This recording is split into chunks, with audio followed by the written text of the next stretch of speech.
Hello, hello, hello, internet land. How's everybody doing this morning, this afternoon? This is a little bit of a comical start to this new series because my co-host, Nick Caldwell, I believe he might still be in bed sleeping. Haven't heard from him yet. I'm assuming he's going to show up any minute now. So in the meantime, let's I guess we'll chat with the chat window. How you guys doing? Do you guys all have a coffee in hand? What are you guys drinking this morning? Drop something in the chat window for me.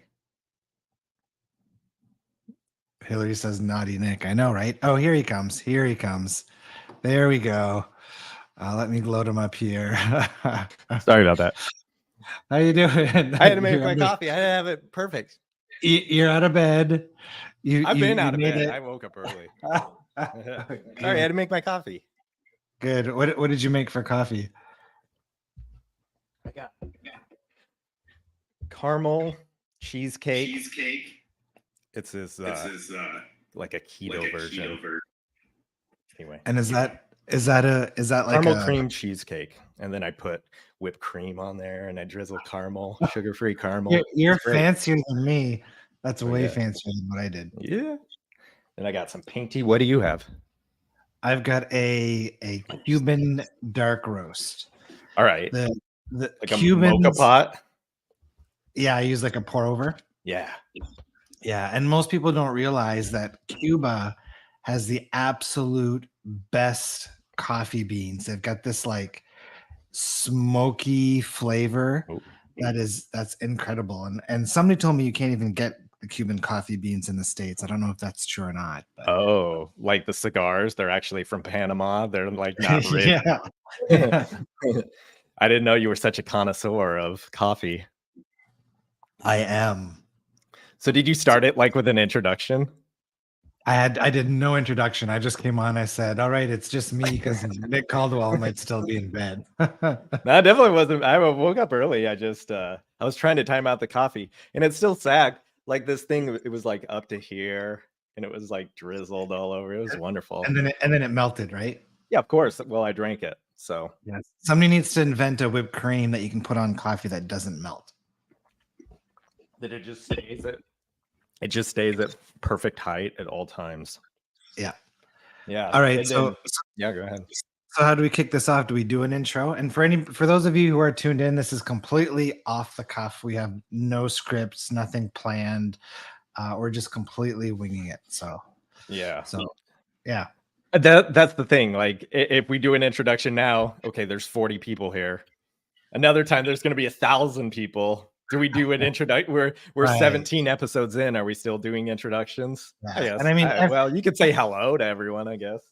Most people here know who I am. Yeah. For those of you who don't know Nick Caldwell, he's the genius behind Animated Abraham.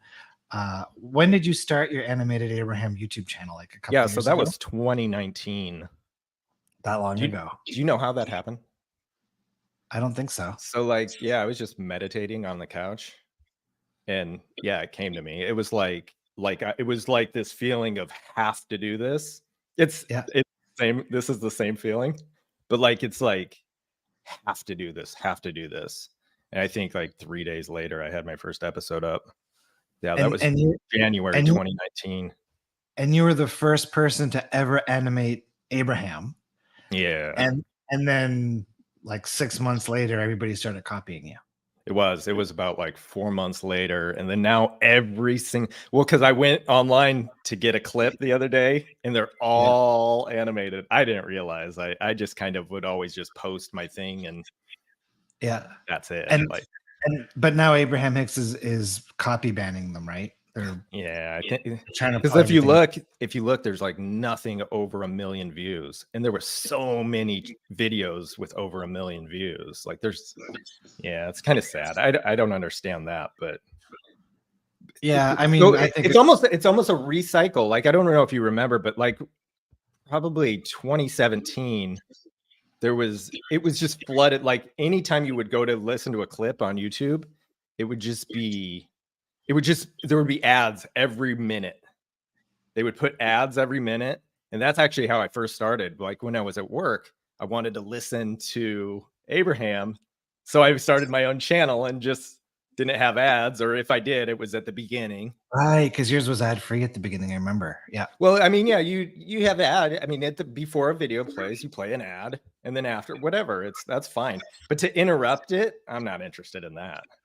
Yeah. And it's Yeah. funny because my channel's not monetized, but now people are saying that ads are showing up during some of the meditation. Oh yeah, it doesn't matter. YouTube's gonna put the ads. YouTube puts the ads regardless if you want them or not. And you don't even have to be monetized. Like if they decide your but that wasn't always the case. That wasn't always the case because for years my meditations were fine. There were no ads during my meditations, and it's only in the last couple of years that people have started complaining that they get interrupted by an ad. There's nothing worse, like especially if you're doing like some ASMR or like meditation, and then there's this loud ad.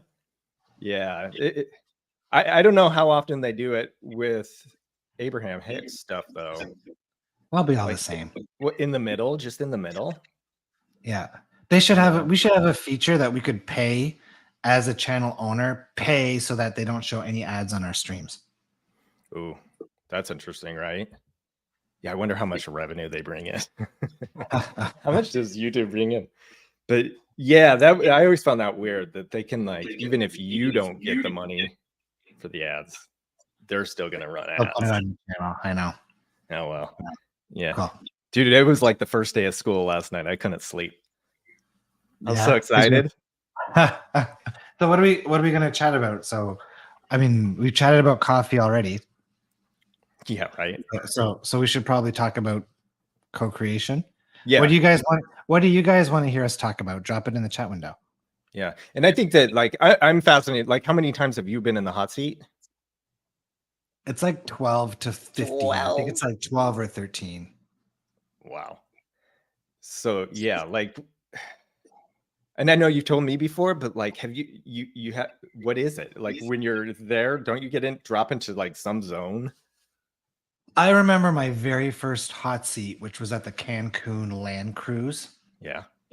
And for those of you who are wondering, like, what is a land cruise?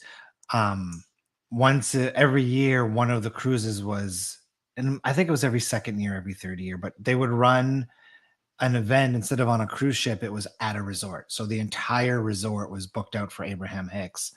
And that was a lot of people, including my favorite event. They stopped doing them.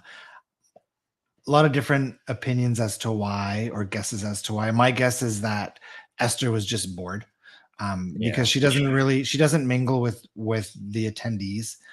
On the cruises, she can go to the different restaurants, and at port, she'll go shopping and stuff like that. But I think in a land cruise, I think she was probably bored at the resort. But my first hot seat was at the 2016 land cruise. And what I remembered from that hot seat is the energy while in the hot seat was so strong. It's like you could barely stay grounded and in your head, or even like barely hear the words she's saying. Like you hear enough, you consume enough to like be able to dialogue, but like once you're done, you get back to your chair, you don't remember any of it until you go back to the recording. And a lot of people have also had that experience. That was my experience. And then I would say the second and third hot seats after that, I was like a little bit more calibrated. So it was the same thing, just not as bad. And then after maybe like 3 hot seats, it's like having a normal conversation. So you kind of acclimatize to the vibration and her energy when you're up on stage. Do you feel like it was more than nerves? Because to me, that seems like I'd be nervous and I would be in my own head. But it's more than nerves. Like for me, I've done TED Talks. So I have no problem being on stage. Doesn't make me nervous. It's something energetic, I would say. Yeah, like when I first went, I don't even remember what year. It was right before the pandemic. I've only been to one. I bought things for 2, but the second one got canceled. But it was like she came out, and it was like I was like in tears, I've never felt so much emotion, and I don't know if it was because, like, financially I was tied to her. I mean, she's definitely helped me out in so many ways. But Yeah. it was, or maybe it's just the energy. It was so wild. It was so wild. Yeah. And it would be interesting to spend time with Esther. Like she's very private. Yeah. And like, I run into her and I've gotten pictures with her and stuff like that. And Mhm. I've no friends who like when we were in Amsterdam, somebody who was with our crew, he was in a flower shop and Esther walked in and he got to have a bit of a conversation with her in a flower shop. People who run into Esther, it's in the most unexpected ways. Mhm. It's like at airport Airports. terminals Yeah. or like which I find fascinating. But she is very reserved and very private and doesn't dialogue um, with seminar attendees a whole lot at the seminars. How old is she? She's in her 70s, I'm pretty sure. I Maybe used to know someone exactly. knows. Yeah. Yeah, I if feel like anybody she knows, drop it in the chat window. I feel like ten years ago she was in her 70s. Yeah. She doesn't age much, but that's a vibrational thing, right? When you go on Yeah. cruises, when you go on the Ape cruises, you'll notice that most people look 5, 10 years younger than what they actually are. Everyone in the whole space, like anyone that you meet that knows law of attraction, you're like, "Oh my gosh," like you just it is exactly that. They're always younger. They're always beautiful. Everyone's beautiful. Yeah, well, and I mean it makes sense because illness and disease and resistance is what resistance is hard on the body, right? Yeah. So of course somebody who is living in alignment, who's relaxed, who's in the receptive mode, um, is obviously going to be in a healthier physical state of being. JJ So said J she's 75, yeah. 75, yeah. So, how many well, how often do you listen to Abraham anymore? Not often? I haven't listened to Abraham since recordings since pre-COVID. Um, Yeah. so the last two events I went to, we did the Amsterdam seminars in May, and we didn't go there for Abraham. I went there to visit my brother in Mhm. Copenhagen. Abraham happened to be the following weekend, so we went to Amsterdam. We planned some events. We threw a big after party that Saturday night that was open. We had I think about 150 people show up to that, which was a blast. Yeah, I saw those So we pictures. yeah, we went for like a big party. If anybody wants to see the videos, they're on my Facebook personal page. So we went to Amsterdam more to throw a party. We did go to the seminars. I did get in the hot seat. Prior to that, we did the last cruise in 2019 prior to COVID. When we got off the ship was when COVID had kind of hit, Yeah, and I we, remember we that. even struggled to get back to Canada. Um, so other than those two events, I haven't listened to any Abraham-Hicks in a long time. Yeah, like I recently listened. I'm working on some videos, and it's like I was listening to certain things, and it's like so good. I wish I didn't have anything attached to it. I wish it was just a hobby, you know? But Yeah, even like, okay, I'll separate for 1 minute and listen to this thing, and it's so good. It's so good. It's a yeah, wild thing, right? Because like for me, I've gotten copyright strikes from these people. It's that like, you look up wait, to. wait. Yeah, This last one was well, I had had a astrology reading in January, so a year ago now, and then like I don't know any of that stuff, but it was fun. yeah, But anyway, he gave me like a breakdown of all these things. I don't know. Maybe that's just typical. yeah. The thing to the date of this like major change was when they sent me as like that was when they sent me the last strike. It's like, oh, And how that I was haven't heard from them for 2 years. I haven't heard from any of them for 2 years. and that was your animated Abraham channel, right? So Yeah, how many subscribers did you have? that was 172,000. Wow. All Yeah. just ripped out from under Oh, your it's feet. gone. Yeah, it's gone. I've got my Yeah. videos. I've got my videos. But that's the thing too. I was like, I've been like late. So my son was born 3 years ago now. And it's I he kind of used up he sapped a little bit of energy. Like my energy went to him. Yeah. And so I definitely wasn't doing anything with the channel. Like I wasn't growing it like I should have been. So it was all fine. But it is a wild thing too, because I would like it to be up there. It was, it meant something to me, and I think it meant something to people. People reached out, but Absolutely. but it all goes around, or it just keeps going. So that's the Yeah, thing. and now it's, Someone else is just animating. It's great. It's great. and it's time to evolve into something new, right? Because I'm everything's really excited co-creation. about that. Everything's co-creation, right? Yeah. So if it wasn't serving in some way, it wouldn't happen. Yeah, and that's the thing. You'll like send me an email out of nowhere, and it's like, oh, perfect timing. Happens all the time. Anytime I've thought about you, it's usually within the day that you message me. It's even if it's been like 6 months. Amazing. That's wild. I don't know what you're tapped into, but you're pretty good. You know what? For me, I think the most exciting or funnest part of all of this is just like life is so easy when you just let yourself follow impulses. Yeah. Right? It's like, "Oh, I got an impulse to do this. It feels right. I go do it." Right? Right. It's like last weekend we were or 2 weekends ago, maybe 3 now, we were at an Airbnb and it had a sauna. Yeah. And tried it out. It was a barrel sauna and I loved it. I was like 50% sold on it. And then we get home and then I start researching all of these crazy health benefits about saunas.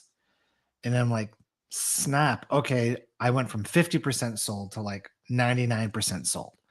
Then I started researching, what does a sauna cost? How do you put a sauna in? And it's like I'm just following impulse after impulse. Yesterday, a contractor came over, and next week we're going to start building a sauna in the backyard based on like finished specs. Like we're going all out. And it's like, if you asked me 3 weeks ago if I would ever build a Right. sauna, I'd be like, what are Right. you talking about? That's crazy, right? But it's like universe and source has this like, this roadmap planned out for us that we're completely unaware of. And when we like allow ourselves to just do what excites us, we go down that roadmap and surprises, you get surprised and delighted, as Abraham would say. So will you hop in the sauna and then hop in the ocean and then so what it's supposed to be most beneficial for anti-inflammation, right? You're supposed to I don't know which one kicks it off, but you alternate, right?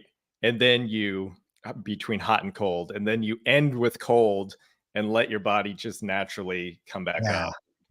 Yeah. You could, I mean, here with the ocean, we've got like crabs and like rocks and like Oh.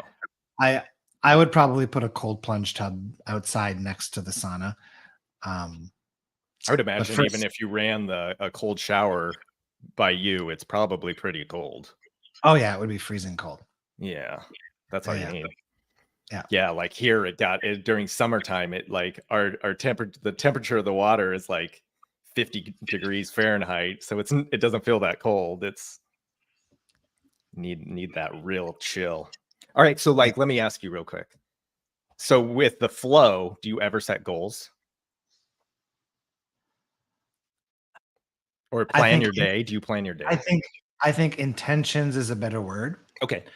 but it's not even intentions anymore. It's more like, oh, wouldn't it be nice if, or wouldn't it be fun if, or wouldn't it be cool?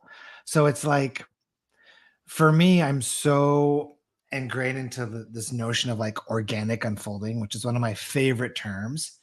It's just like, you know what? I let source take the steering wheel and I'm just along for the ride. And I'm just trusting that source is going to bring me to the most scenic views and the most delicious things to experience. And really from that vantage point, it's like, yeah, would it be fun and exciting to have a million people tune into Coffee and Co-Creation every week? Absolutely. Sure. But if I show up and there's, right now there's 48 people, if I show up and 48 or 50 people show up every week, am I still just as satisfied and having just as much fun? Absolutely. Yeah, we would have been stoked if it was just the two of us. Originally, that's what it was going to be. It was you and I talking anyway. So Yeah, I we think got 48 extra people, plus it's on recording. That's yeah, wonderful. I mean, every time you and I would connect on Zoom just to have a chat, we Yeah. always have like An we're hour always and a like, half man, conversation. people would love to listen to some of this stuff. And so now we're doing it, and we'll do it as long as it feels fun and exciting. Yeah. So yeah, to me, I feel like there's different headspaces for like motivation or discipline, right? Because if I'm like not feeling great, I do kind of need that discipline to get me started. I feel. I So think maybe you I haven't felt that for a long time. That's a good point, because I was going to say discipline is unnecessary, but that's wrong, because where you want to apply discipline is in how you feel, Right. right? And I can feel source like, yeah, but choice points tapping on my back. So like, Okay. you want to be disciplined in where you put your focus. You want to be disciplined in what you're giving your attention to. You want to be disciplined in, what you're tuning into vibrationally.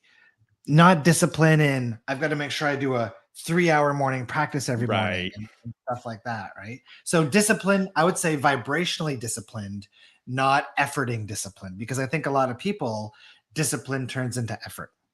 Yeah, and I think that, so I don't know how familiar everyone is with your school of expansion, but so last week's call, Anik was talking about that, right? That body scan to, and it's so simple, and it's like, oh, it's been great. Like I've been practicing that because so I've got the watch. The watch tells me my heart rate, tells me all these things. I wish it could tell me what mood I'm in or what level of Your heart vibration rate, is. but that's good, because if you're, if you're not exercising, right? If you're not in the middle of running 1,000 miles, Right. your physical body is the biggest indicator of where you're at emotionally. Yeah. So like, if you're sitting in your chair right now and you're nice and loose and limp and feeling wonderfully relaxed, then you're in a good place emotionally. But if you're sitting in your chair and you're all tight and tense and rigid, then I can almost guarantee you that either consciously or subconsciously, you're practicing, fear, stress, pressure, some form of resistance. Right. What about like just indulgence then? Like, because I definitely spent the last 3 years in indulgence. It's like I feel good sitting on the couch watching whatever until I don't that night, But you know? I love that, because that brings me back to the question of like, am I truly honest with the way that I feel? And Okay. I mixed channeling last week in the School of Expansion, recordings in Teachable, by the way, for those of you who haven't watched it yet, get on it. Um, that was one of my favorite channelings by her ever. And Yeah. it wasn't because of any one of the specific hot seats. It's because I could clearly feel the difference between sitting with Abraham-Hicks and sitting with Anik channeling. And they both Right. channel the exact same way. But the difference was that Abraham-Hicks was a flavor of upliftment, Okay. whereas Anik's channeling was very much a flavor of empowerment. And true expansion can only happen if you're honest with how you're truly feeling, and you allow yourself to tune into what's going on inside of you and processing what's going on inside of you. I think she said something that's really stuck with me. It was like openness. Are you open? And so just like scanning, am I open? And then and a lot of times I wasn't. I was closed off. And Yeah, so it's like, okay, we'll just allow for openness and then see totally. what happens there. And yeah, That it's that really was cool. probably the most important message in that whole channeling. And as a matter of fact, today's drop content for the School of Expansion is a meditation I created earlier this morning to help people find like a still point within themselves, and then to get a better sense of what they've truly got going on. Yeah. I also liked how you started the thing with like kind of a framing, like maybe not a hypnosis, but like it was just like a calming of everything. That was cool. The, That the was really meditation, cool. kickoff Yeah, it was meditation. great. Yeah, well, it's to get everybody grounded and centered, right? Most people are so caught up in their day to day with their jobs and traffic and kids and all of the stuff that they're living up here, and they're Right. not grounded in here where we're supposed to be. Right. Exactly. All right. Want to take some questions? Yeah, let's see if anybody in the chat window has anything they want to ask or chat about. They've probably been talking this whole time, but I was paying attention to you. Should have moderated better. Maybe we need to bring in a moderator to help. I thought that's what I was going to do. Oops, I got caught up in the conversation. Lynn says she loves the message of openness, simple act of softening. That's a word that she used in the channeling a lot last week, was softening. Soften up, soften your energy, soften your body, soften the way you feel. So is that today? The next one's today? No, so today's drop content, and then the next Okay. live call. Next live calls next week. The Oh. mastery group has a live call today, but that's just for the mastery group students. What's in the mastery group? People that are teachers? No, it's more like of an intimate group. So it's like smaller group, more access to Nick and I. We have a Telegram group that we kind of chat in every day and post updates and reflections and stuff like that. It's just a little bit of a step up from the School of Expansion. That's cool. It was really good. I mean, it was really impressive. Do you get nervous at all at ever? No. Okay. It just becomes a conversation. Yeah, I just, I'm so comfortable in just being me that it's like, right. I'm just going to go be me. And if people like it, great. Maybe they'll keep showing up. If they don't, well, they can go find somebody else that they're more aligned with. It's all good. There's no right or wrong. As Bashar says, all truths are true. I think our only job is to be ourselves to the fullest. And that's what allows us to live our path and our unfolding to the fullest as well. Do you listen to other teachers at all? I haven't read a book. I haven't listened. I don't consume anymore. It's almost like you have a direct path almost. Well, yeah. So anytime I want to talk to Source, Nick and I sit down in the living room, and I can have a conversation with Source pretty much any day of the week, which is pretty incredible, because I remember setting the intent. I remember at one point being like, wow, I wish I didn't have to get on a cruise and go see Abraham-Hicks to have a conversation with Source. And I don't remember how long ago that was, but I remember setting that intent. And now Anik channels in the exact same way Esther does. And the way they explained it is they said that Anik has always been very vibrationally sensitive and very good at attuning to vibration. So what they said is she sat in the Abraham-Hicks audience enough times where she learned to calibrate in the same way Esther does. And Anik told me she even remembered once hearing the words that Esther was about to say a split second before Esther was saying them. So it's like she connected to the exact same stream. So because Anik learned to do that, now she can channel in the same way here in our living room. Do you ever like if you two have an argument, it's like basically do you have to just concede immediately because she's got infinite intelligence coming to her? We don't, or not argument, but even then we don't even we're always so on the same page with everything that everything just kind of flows. It's like, okay, cool. I think. And Nick, if you oppose that thought, if you're here, drop something in the chat window. Okay, so I'm seeing some bigger comments coming in through the stream. Yeah, Blake had a comment. Yeah, do you want to go ahead and read it? Yeah. How do I show it? Look at that. Is it possible to feel at different levels? Okay. For example, I feel nervous or afraid on the surface, but I feel connected to my purpose beneath the surface. Okay. Yeah, so I would say what comes to mind here is something that Bashar said once, which really stuck with me, which was that there's no difference between the energy of excitement and the energy of anxiousness. The only difference when that stream comes in is that we filter it in different ways. Okay. So I think that sometimes we feel nervous or fear on the surface and we're interpreting it as anxiety, but in reality it's excitement. Now, I'm not saying that's always the case. And I think nervousness isn't a bad thing. I think nervousness is a sign that you're stepping into something that is new to you and obviously would lead to breakthroughs. What about fear? What if he's in a state of fear and it, like for me, sometimes it feels like I'm just consumed by it.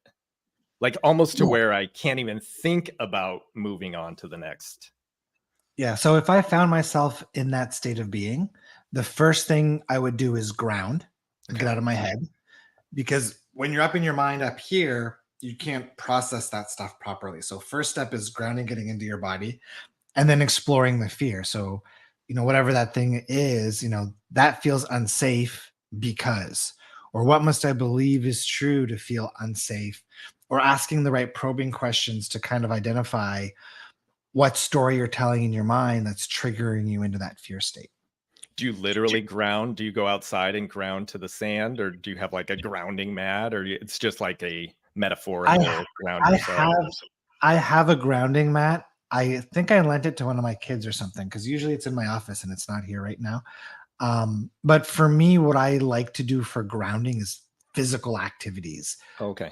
My favorite thing is disc golf. There's nothing that makes me feel better than getting out in the woods for a couple of hours, walking in nature, throwing discs. There's something about that specific activity for me that helps me disconnect from everything, centers me. And when I get back home, I just feel like I'm in a really good state of being.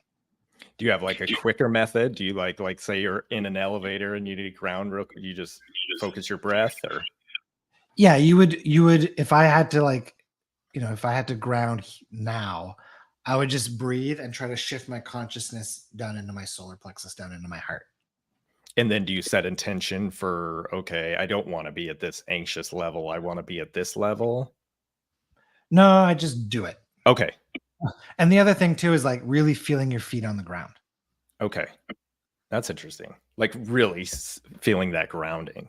Gotcha. Yeah, or like one of my clients was a professional touring disc golfer, and he said that whenever he would throw a bad shot, he would then get all in his head about it and he'd have a hard time centering again and refocusing for his next throw. And what I did is I said, take a bottle of essential oils, put a Mm. bunch of essential oil on your wrist or somewhere where you have access to it, so that when you find yourself in that headspace, just take a big sniff. And I said, if you don't have access to it, grab a chunk of grass from the ground. You know how grass smells, take a big whiff, and that smell almost shocks you back into your body. Oh, that's really good. That's great. Okay. How about Nana? Any good suggestions to get rid of dissolve something in your stomach? You don't know what it is, but health question. Yeah, disclaimer, I'm not a medical doctor. I don't provide medical advice, blah, blah, blah, blah, blah, blah. So my experience with stomach issues, especially IBS, is what I call walking on eggshell syndrome.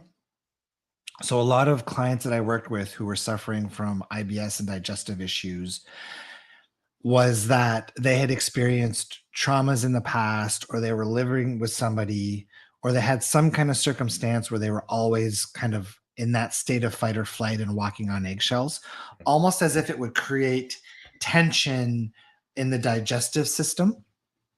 And then working through the root causes and the emotions of those things um, significantly shifted their IBS to the point where for some people it was completely gone. So when it comes to stomach issues, I typically share that. But again, everything, my belief is that our cells in our body contain infinite intelligence, that our body knows how to heal itself. And when the body is not healing itself, it's because there's some form of disconnect and there's something that our body is trying to communicate to us. Um, Oftentimes, again, it's about grounding, getting in your body, and then sensing and feeling what's going on in that part of our body emotionally, um, that needs to be processed. So, too, can you get, I mean, you could get outside help for all that too. Like if I'm inspired to go look at that's, but also why can't they both, right? You do both, or you're listening to yourself and also getting some outside expertise, right? Yeah, Me, you I broke. don't know. Oh, sorry. The video broke up there. Can you say that again? Sorry. Yeah. So, okay. So I was lifting massive amount of weight yesterday because jacked. No, but in my knee, and I started to feel a little pain. And so it stopped the rep. And obviously I'm weak in my knees. Like that was my indicator, right? I listened to my body. And so now last night I went and learned watched a bunch of YouTube videos, and now I'm going to walk backwards for 10 minutes today. Like there's certain little structural things that Oh, can actually totally. build that too. I mean, you could do both things. Totally. And you know, everybody here probably already knows that different physical elements in different parts of the body equate to different emotional and vibrational states. So I've helped people who had chronic migraines Mm, overcome their chronic migraines by realizing that the pressure that they're feeling physically is the byproduct of the pressure that they're putting on themselves, yeah. right? Or the pressure they're feeling on in life in some way. Um, in my experience, breast cancer relates to lack of nurturing, right? Oh, Lower back issues relate to feeling powerless, stuck, victim. So again, you know, and there's books that map all of this stuff. My favorite one is Metaphysical Anatomy by Everett Rose. That's the one that I suggested all my practitioners use. Typically within the first paragraph, 80-90% of the time it was spot on. yeah. It really is too. So I think that, yeah, I mean, you can focus there and also, I don't know, physically like to me, I felt like, yes, vibrationally, if I change my thoughts, change my vibration, it definitely gets me there, and also puts me in a place of openness and willing to learn more. And I don't know, I just always felt that like I'm I'm big into changing my body as well as my mind. Totally. Totally. And I really do feel like a lot of physical dis-ease wouldn't be present if we were all living more grounded.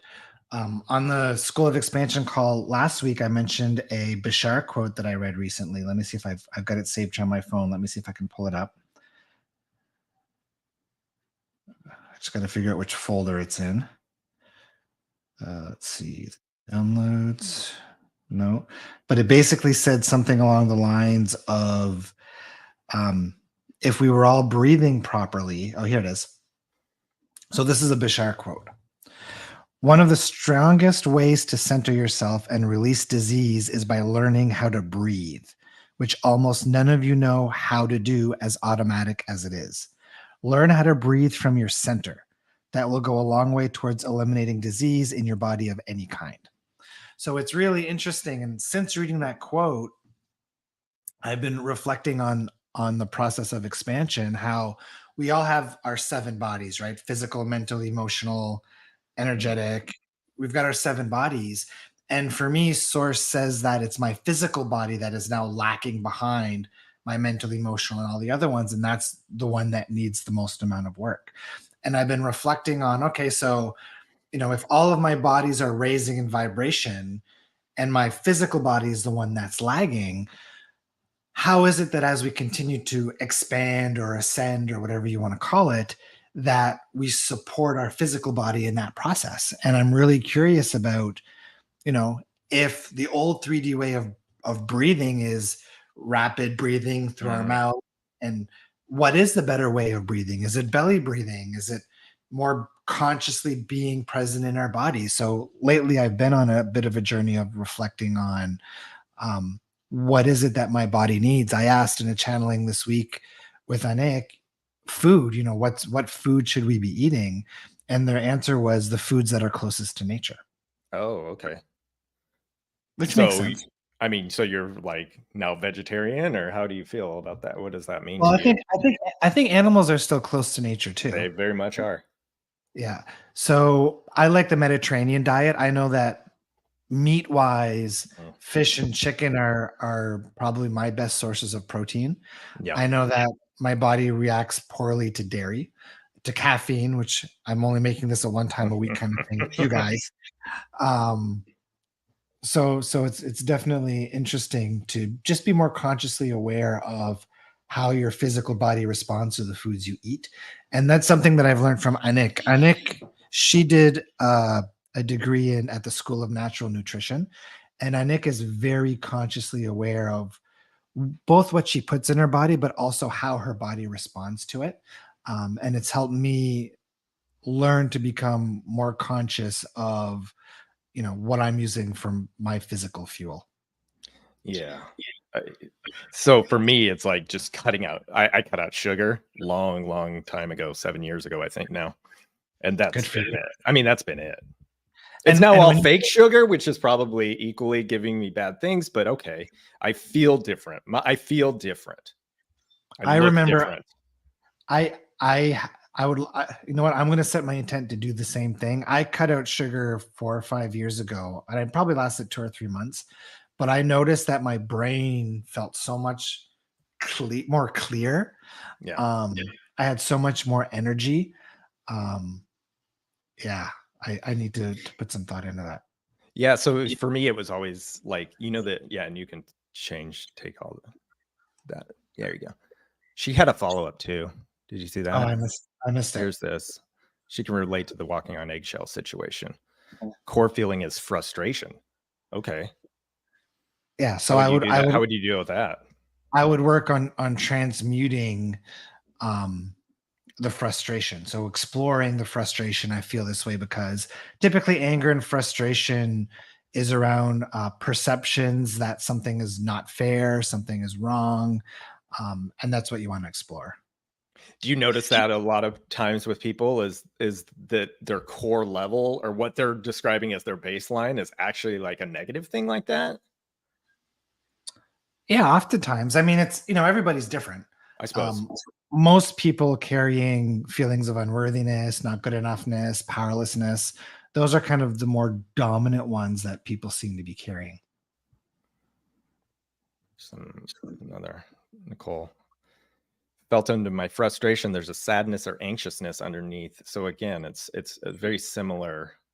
And that's why the belief tree process is called the belief tree process, because it's literally going through roots, a tree structure of beliefs, getting down to the core of what's really in place. And oftentimes once you get to the bottom of that stack of emotions and you release what's at the root, everything above it seems to kind of unravel and go away.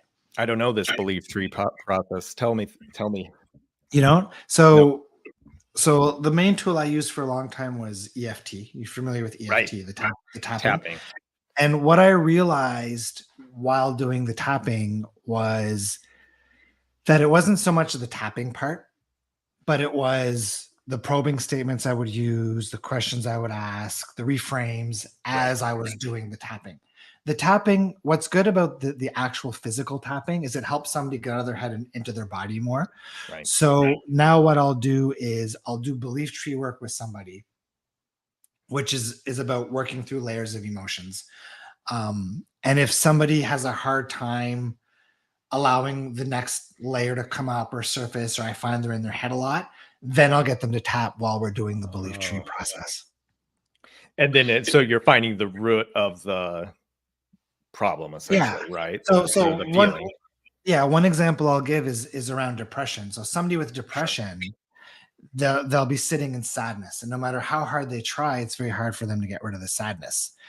And behind that front conscious layer of sadness, there might be unworthiness, not good enough, and then maybe under that is anger towards the person who maybe victimized them as a child. And they're not consciously aware that that's there, but as long as that anger is there, you can't release the sadness. So it's about going down through those layers, releasing the anger. And once you release those underlying emotions, then what's up at the surface is more transmutable. Do you notice that when you do that, it kind of all dissolves, or? Oh yeah, totally. Really? I mean, everybody's different. So if you have not good enough at the surface, then you might have 3 branches under that. One might be, I'm not good enough because dad said so. One might be, I'm not good enough because I'm not a heart surgeon like my brother. And another one might be, I'm not good enough because I don't drive a Ferrari. Okay. And for some people, those all 3 might be rooted in one thing, where when you clear that one thing, all 3 of those and the surface one go away. For some people, sometimes you have to clear all 3. So it's, everybody's different, and you don't really know what's going to come up as you work through it. And that's why when I do, or used to do, one-on-one work with people, it was a 3-month process, because you'd have to come in week after week and say, okay, what's coming up next? What's coming up next? And eventually you get to a point where most of it is all cleared out. Right. End of session. Yeah. for now. There's so much. Tiramisu have sugar. Depends on the tiramisu. Thanks, Dave. Ooh, intermittent fasting. Do you do that? Yeah, I've heard mixed things about intermittent fasting. Nick did it. I don't know if she still does. I struggled with it. I would get headaches when I would intermittent fast. Now that might be because of a sugar thing. I've got fructose intolerance. I had a friend of mine is a naturopath, and we did an epigenetics test where they like scan your DNA and identify, I don't know how to describe it, but basically like irregularities in your DNA or things in your DNA that are off. And one of them was my DNA shows that I have a fructose intolerance, which is interesting. And I think that there's something with intermittent fasting and sugar that was kind of making it hard for me to do. I have to eat as soon as I get up in the morning. Oh, really? Otherwise you have a headache? Yeah. Really? Yeah, for me it was, so I think like the very first week of keto I had a headache because it was sugar all the time for me. Yeah. But then your body processes out, and it's like you said with the energy level, it's like I always related it to like there's a time when it's about time to get off work and somehow I feel like revitalized. It's like 5 o'clock, even though I'm tired from the day, it's like there's an excitement there. I felt that the whole day. So when you say you cut out sugar, like, do you eat bread? No. Okay, because bread, wheat turns into sugar in the body, so that's why I was wondering. So like No maple syrup. No. Well, they have all the sugar-free stuff for all that. But yeah, I live in the Midwest. We've got cows. So I just reclaim it and I have steak, right? Right. It's not even a diet. It's steak and butter and heavy cream, and like I have a Ninja Creamy, so I make ice cream, and it's just I would say I think for me the challenge in going no sugar isn't avoiding like sugar per se, but it's so many foods turn into sugar in the body, like bread. So if you're doing no sugar, you have to do gluten free. Oh yeah. Yeah, I've been no bread for a long time. You do miss the bread. Oh, absolutely. You get over it. Pasta. I used to like pasta a lot. Oh yeah, for sure. Yeah. All right, what do we got?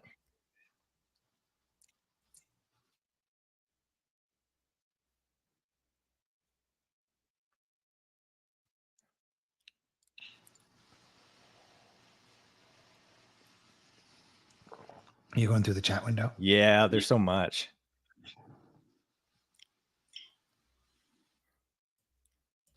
My dead air. Toxin can cause headaches. Everybody's different. Freeze your bread, then toast it, and it lowers the glycemic index. Actually, that's what I already do. So awesome. Oh, is it? Yeah. This person's saying juicing celery. Yeah, I'm not sure about. I can drink a little bit of celery. The first time I drank celery juice, and it gave me a giant cup of celery juice, and I chugged it.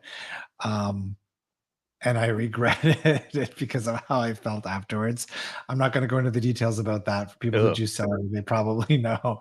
But yeah, I do love fresh juicing, though. We fresh juice quite a bit. Yeah, let's go to Anik. Reframe the idea of grounding to be supported by life, the earth. When you tap into infinite love, you immediately get back into your being. Totally. Yeah, it's grounding is like opening up energetic channels. So do you set daily intentions or constantly intentioning? No, because my daily intention is always the same, which is have an awesome day. Yeah. See, to me, I kind of drift. When I don't have a little focus, I kind of just drift. And so I don't know. Maybe you can't relate at all, because maybe the drifting is a good thing. But like I said, if I don't stay focused. So what comes to mind is that, like, for me, the last year and a half, Source has really been pushing me to like slow down. Oh. And even like literally like half an hour before our call, Nick said, Nick, go lay on the couch. I'm going to give you like 5 minutes of Reiki to ground you. Ooh, that's cool. And what came through, so in disc golf, in my drive, I've been dragging my foot to the point where my left foot in the front left corner has like a giant hole in it. And yesterday when I went out to play, I was like, okay, I'm gonna not drag my foot. So when I would throw, I was intentionally picking that foot up, and I was getting an extra like 50 feet of distance. So as she was giving me this Reiki just before the call, she said, Nick, and Source comes through to her often while she's doing Reiki and stuff. They said, Nick, whenever you disconnect, so I had a one-on-one call with somebody before this, and they wanted me to go and get this Reiki and disconnect and reground and recenter. And they said, Nick, we know you don't like to slow down, and that feels like slowing down to me. But they said, when you slow down, it's like you pick your foot up and you stop dragging it on the tee pad. Right. So what, as 5D humans, we need to learn to accept is that the 3D way is like go, go, go, go, go, go, rush, rush, rush, rush, rush, rush, do, more. That's how we're programmed. And that's kind of like the 3D paradigm of existence and the old paradigm. And what we need to learn to do and start doing more is slow the fuck down. And it's taking breaks between the doing that and grounding that will allow us to recharge and move quicker and allow things to happen faster. And I think you get full credit for what I'm sharing right now, because obviously this came in to me through you like half an hour ago. So when you say, what was it you said a minute ago about you get restless? What did you say? Oh, me? Yeah. Yeah, sorry, I thought you were talking to her. Okay. Yeah. I drift. It's mostly drifting is my day. Okay. Yeah. So there's no pressure. So I drift. And drifting is awesome as long as you're feeling good. But what you need to watch out for is in your drifting, if you're starting to feel like restless, right? And this is something I'm still learning to master too, because this happens to me. If you start to feel restless, then it's like acknowledging, okay, there's discomfort, and instead of trying to jump to an activity to bypass or circumvent the restlessness, it's about grounding and feeling into yourself to like feel out what needs to be processed there. And it's about understanding that, as I was saying, 3D was old paradigm was go go go, push push push, don't stop. Now it's about understanding that it's seasons, as Nick's channeling say, it's ebbs and flows, where in your day it's a mixture of moments of doing things, but also a mixture of moments of recharging. And those moments of recharging are periods spent with your ass on the couch, just relaxing, grounding, getting in nature, those types of things. Yeah, I think that I need to reprogram myself to start like, okay, it's 8 o'clock at night and I've got all this inspiration. I don't typically like, I kind of reduce that. I say, oh yeah, well, tomorrow when it's work time, then you'll do that. I need to just get in the habit of getting after it then. But it's also like honoring the ebbs and the flows when the ebbs happen and when the flows happen, right? So for me, it's like I wake up in the morning, and if I've got scheduled calls or things like this, like I know I'm going to show up at the computer at call time, but at the same time, it's like tomorrow I've got the whole day open. Right. I know I want to play disc golf tomorrow. I don't know if I'm going to do that at noon or at 9 a.m. I don't know if I'm going to drive to the course an hour and a half away that I want to go practice because I've got a tournament there on the weekend, or just down the course down the street. Like, I don't know until I'm in that moment. And it's in that moment, in the present, in the now, where our power is, that I tune into the impulse of where to go and what to do. It's like a vacation every day, right? For you? I mean, similar to that? It's open, right? It's yeah. Yeah. So I mean, is there pressure? You don't like that? Okay.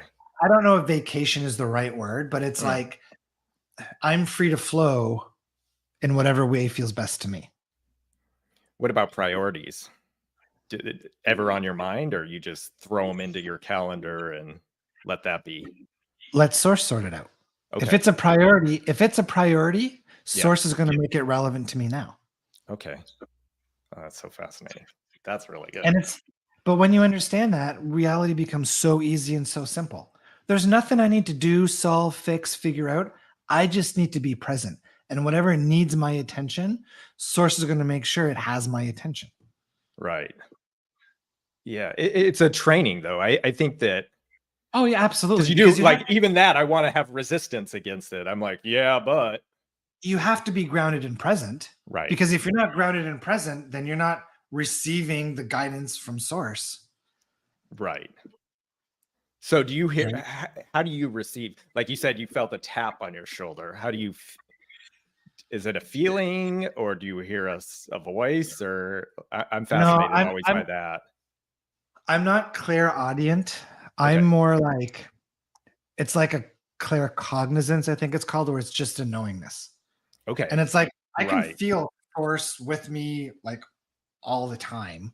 But it's a lot of people, they're like, oh, I want to channel, or oh, I want to be able to hear source and stuff like that. But like I think for most people, it's like me, it's just a knowingness. Like it's like this connection where it's just a pure stream of awareness.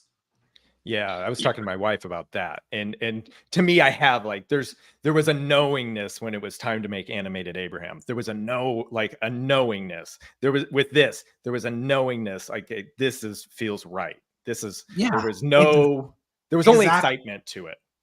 And for me, it's like that knowingness is there 80% and 90% of the time on all things, right? And when that knowingness isn't there, usually it's because there's strong attachment or Okay. resistance or fear or something involved. And it usually involves like, something around my kids or something that's, Sure. a little bit more on the serious side of things. Well, so with that though, I mean, you can't just like abandon. You can't say, "Well, forget them then," or maybe you No, do. no, I don't know, you do the best that you there's can. skills to be learned. Like to me, Always. like yeah. So this feels different than like I'm making videos where I'm basically the idea of my new channel is to live law of attraction, right? It's to the word of Abraham or people like you or a Nick or any of them, right? And to experience that in my way, I'm making film. I'm making pretty shots. I want to make pretty shots. But when it comes down to talking to the camera, I get really like with this, it's not nervous at all. But like with that, there's something there. And so it's like, I want it. I want this thing, but there feels like a block or a lack of skill. I don't even know how to describe it.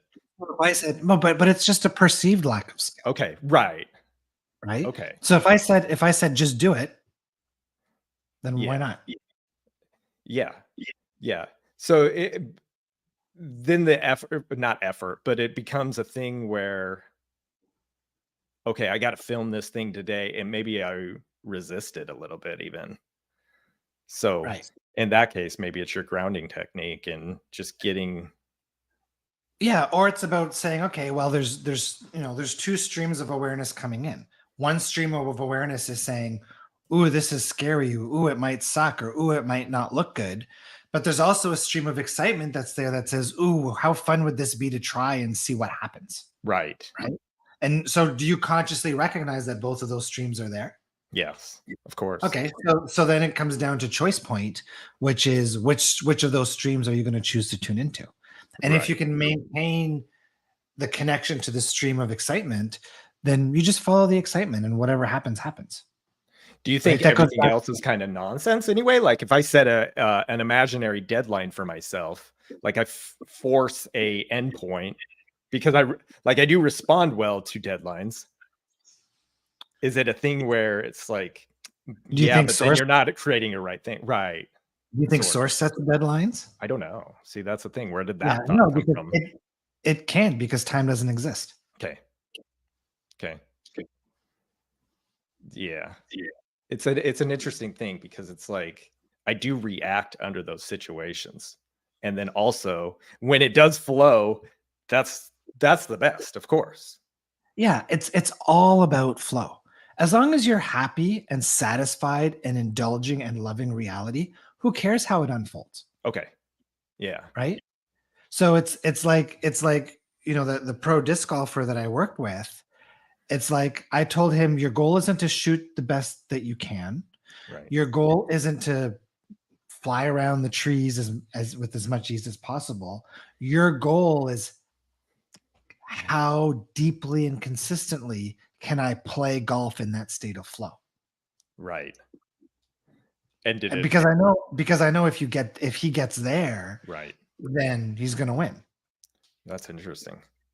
Yeah, I mean, in some way, he's winning already just by feeling that, right? It doesn't even matter. Then it just reframes the whole situation then. Yeah, Like, totally. yeah, I think people are really enjoying it because there's no more questions. I think they're listening to us instead of asking. But so if anyone has any more, I'd love to ask more. I mean, it's already over an hour. That flew by. We never even set our intent for how long we were gonna go for.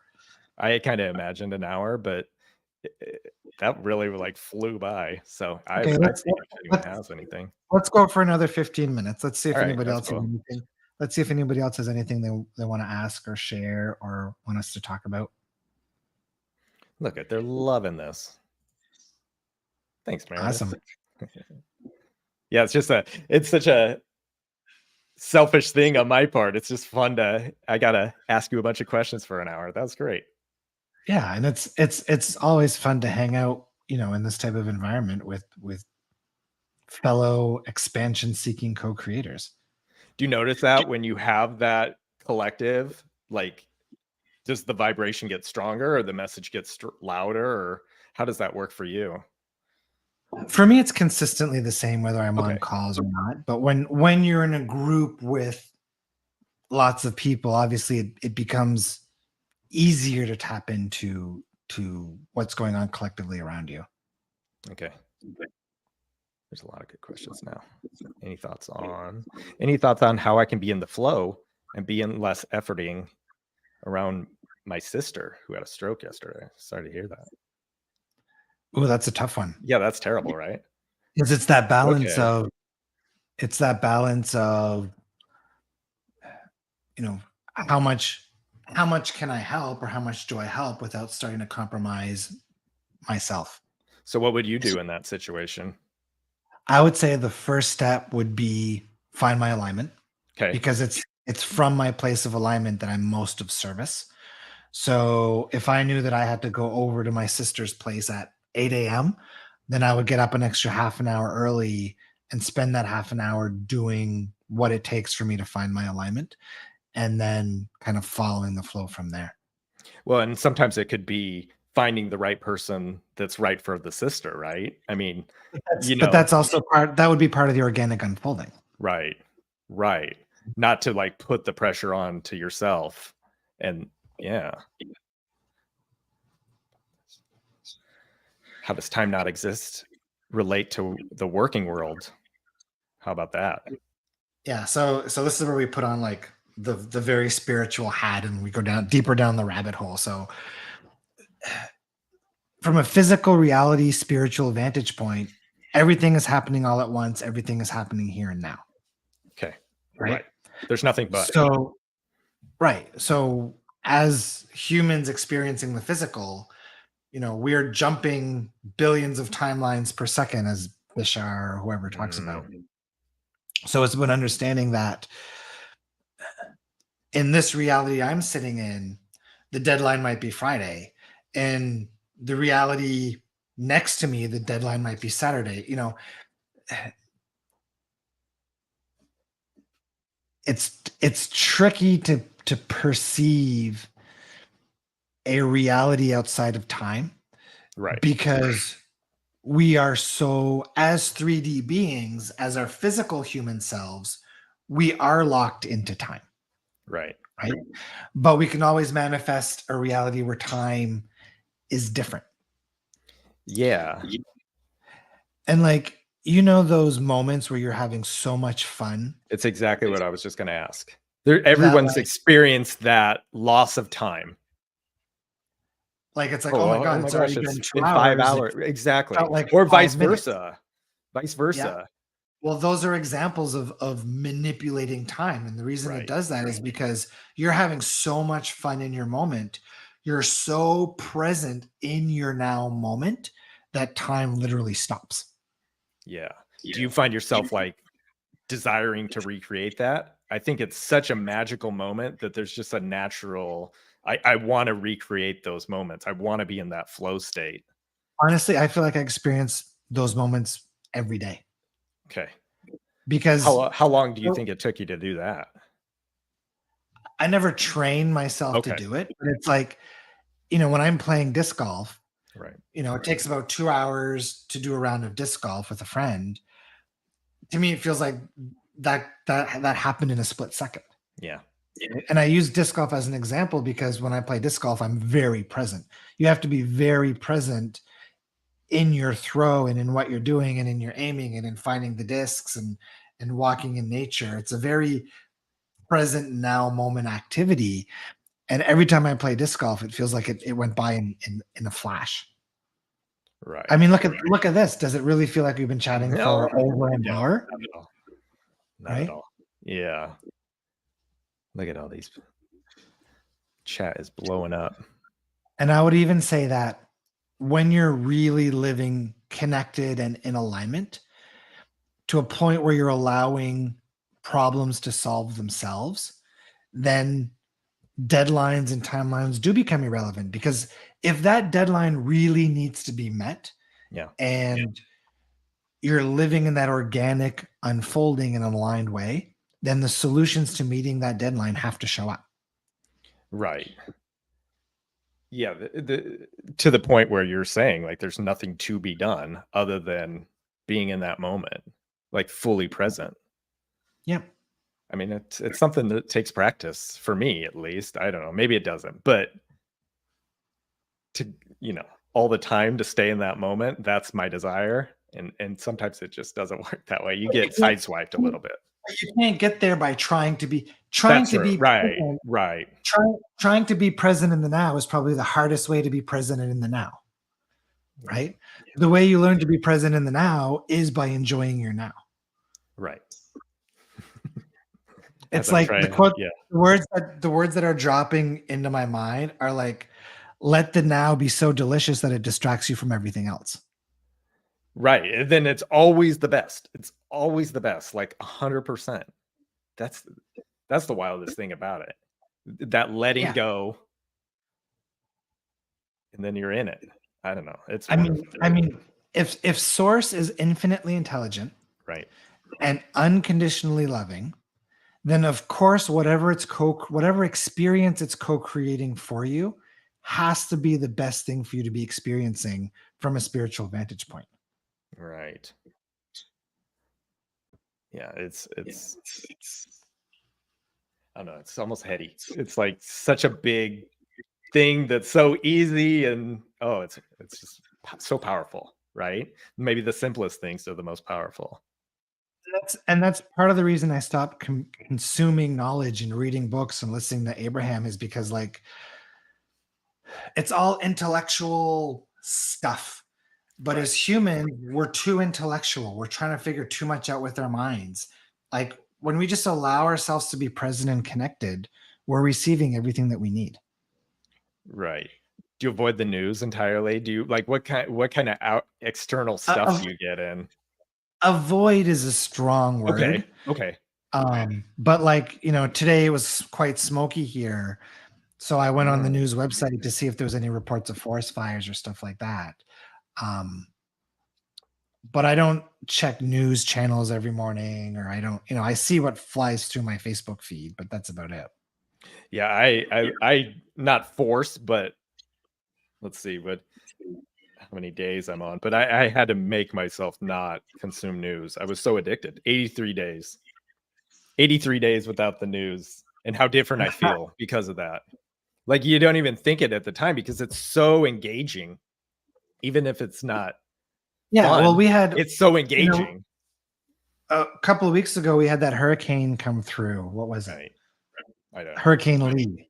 So last year we had Hurricane Fiona that hit us, and it was by far Yeah. the worst storm we ever had. We had waves crashing up against the deck and almost up against the house. And since then, everybody here has been on edge about hurricanes, obviously.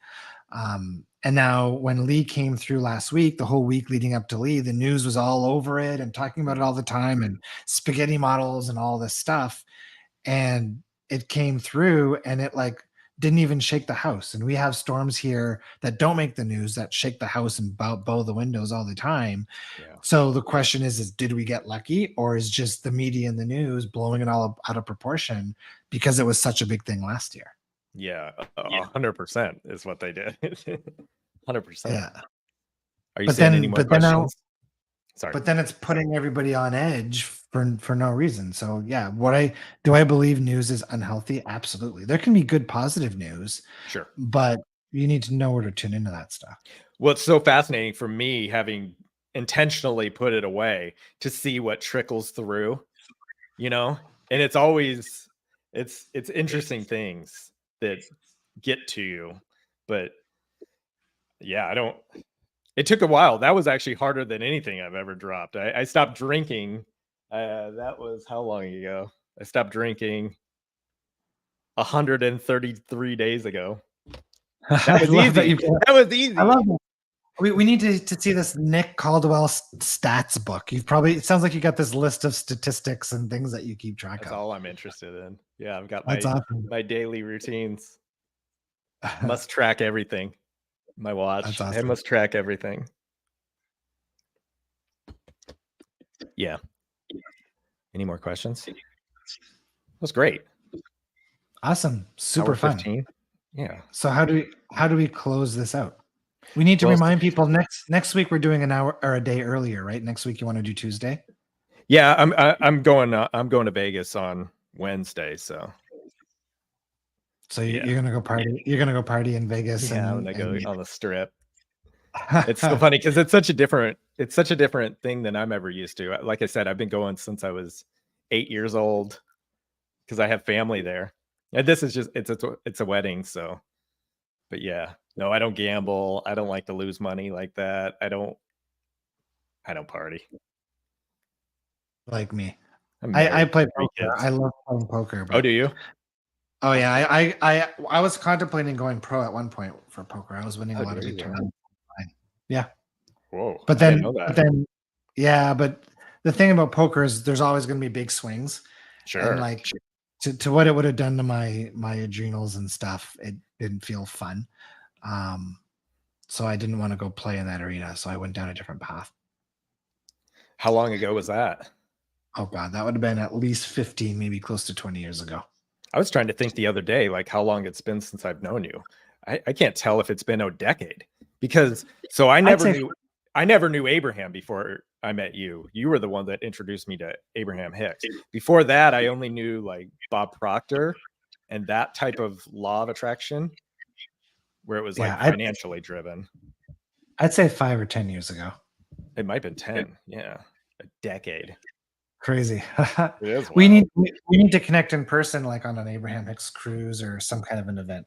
You know what? I've been looking at planning our next meetup. We'll call it School of Expansion event or collective event, maybe like in the Dominican or Jamaica or somewhere in the Caribbean. So if we do organize something, you guys would all want Nick Caldwell to show up, right? And his wife. Drop a hell yes in the chat window. You guys want to come hang out with us? Nick squared.